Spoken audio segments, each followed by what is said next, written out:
Finally Realme ने अपना एक और नया स्मार्टफोन Realme का P3 5G को लॉन्च कर दिया। वहीं दूसरी तरफ iQOO का popular smartphone iQOO G9 5G। वैसे तो इन दोनों स्मार्टफोन की प्राइस में कोई डिफरेंस देखने को नहीं मिलता है, तो अगर आप लोग भी 18,000 रुपीज से कम के प्राइस में एक अच्छी गेमिंग प्रोसेसर वाला ऑलराउंडर स्मार्टफोन लेने के लिए सोच रहे हो तो आज के इस कंपैरिजन वीडियो को आप लोगों को पूरा जरूर देख के जाना चाहिए। तो बिना देरी करे चलिए वीडियो को हम शुरू करते हैं। स्मार्टफोन का अगर परफॉर्मेंस की बात करी जाए तो एक तरफ iQOO G9 5G में MediaTek का Dimensity 7200 का प्रोसेसर देखने को मिल जाता है। वहीं दूसरी तरफ Realme के P3 5G में Qualcomm Snapdragon 6 Gen 4 का प्रोसेसर देखने को मिल जाता है। अगर परफॉर्मेंस वाइज बात करी जाए तो वैसे तो इन दोनों स्मार्टफोन के अंततः स्कोर में इतना डिफरेंस देखने को नहीं मिलता, पर रियल लाइफ के गेमिंग परफॉर्मेंस के मामले में तो क्लियर बिना निकल के आता है iQOO का G9 5G, क्योंकि एक तरफ Realme के P3 5G का जो अंततः स्कोर निकल के आता है वो 7,59,000 निकल के आता है। वही दूसरी तरफ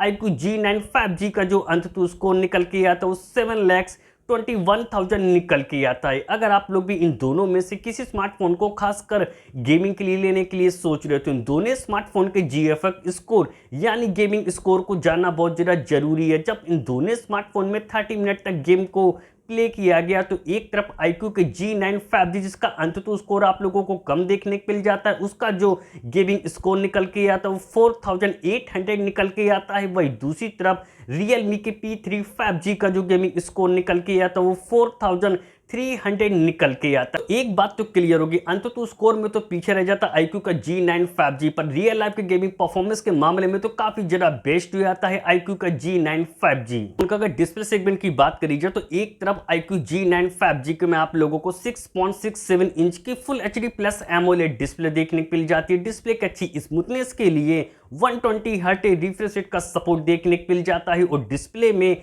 HDR10 का सपोर्ट देखने को मिल जाता है और डिस्प्ले में 1800 निट्स की पीक ब्राइटनेस देखने को मिल जाती है। वही दूसरी तरफ Realme के P3 5G में भी 6.67 इंच की full HD plus AMOLED display देखने को मिल जाती है और डिस्प्ले की अच्छी स्मूथनेस के लिए 120 हर्ट रिफ्रेश रेट का सपोर्ट देखने को मिल जाता है और डिस्प्ले में 2000 निट्स की पीक ब्राइटनेस देखने को मिल जाती है। इन दोनों स्मार्टफोन के अगर IP रेटिंग की बात करी जाए तो उसमें तो बेटर हो जाता है Realme का P3 5G, IP69 की रेटिंग देखने को मिल जाती है। वही दूसरी तरफ iQOO G9 5G में IP54 की ही रेटिंग देखने को मिल जाती है। इन दोनों स्मार्टफोन के अगर कैमरा सेगमेंट की बात करी जाए तो कैमरे के मामले में तो क्लियर बिना निकल के आता है iQOO का G9 5G। इन दोनों स्मार्टफोन के जो रियल लाइफ की पिक्चर क्वालिटी निकल के आती है वो भी आप लोगों को iQOO के G9 5G में काफी बेटर देखने को मिल जाती है। 50 मेगापिक्सल का सोनी का IMX 882 का सेंसर देखने को मिल जाता है। बाकी का दूसरा कैमरा 2 मेगापिक्सल का मिल जाता है विथ LED फ्लैश लाइट के साथ।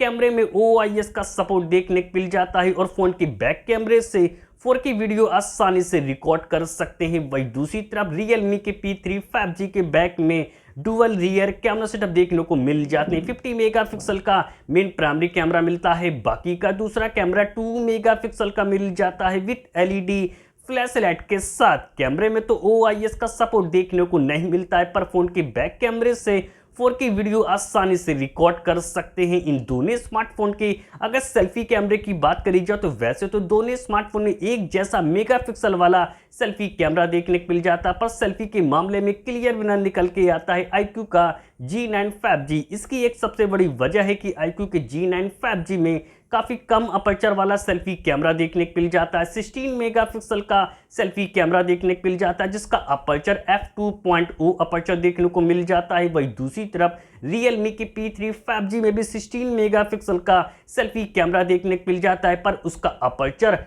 f2.4 अपर्चर देखने को मिल जाता है। इन दोनों स्मार्टफोन के अगर स्टोरेज टाइप की बात करी जाए तो उसमें तो फास्ट हो जाता है Realme का P3 5G UFS 3.1 का स्टोरेज टाइप देखने को मिल जाता है। वही दूसरी तरफ iQOO के G9 5G में UFS 2.2 का ही स्टोरेज टाइप देखने को मिल जाता है। इस स्मार्टफोन का अगर ऑडियो जैक की बात करी जाए तो दोनों स्मार्टफोन में आप लोगों को 3.5 mm जैक का सपोर्ट देखने को नहीं मिलता है। बैटरी सेगमेंट की बात करी जाए तो उसमें तो बेटर हो जाता है Realme का P3 5G 6000 mAh की एक बड़ी बैटरी मिल जाती है। 45 वाट के फास्ट चार्जिंग के साथ USB टाइप सी पोर्ट का सपोर्ट देखने को मिल जाता है। वही दूसरी तरफ iQOO G9 5G में 5000 mAh की बैटरी देखने को मिल जाती है, 44 वाट की फ्लैश चार्जिंग के साथ USB टाइप सी पोर्ट का सपोर्ट देखने को मिल जाता है। सिक्योरिटी फीचर के लिए दोनों स्मार्टफोन में इन डिस्प्ले फिंगरप्रिंट सेंसर देखने को मिल जाता है। तो अब बात करी जाए कि दोनों में से कौन सा स्मार्टफोन आप लोगों के लिए बेस्ट है। अगर आप लोग भी एक अच्छे गेमिंग प्रोसेसर के साथ साथ बेस्ट क्वालिटी डिस्प्ले और एक अच्छा कैमरा स्मार्टफोन लेने के लिए सोच रहे हो, तो मैं अभी भी आप लोगों को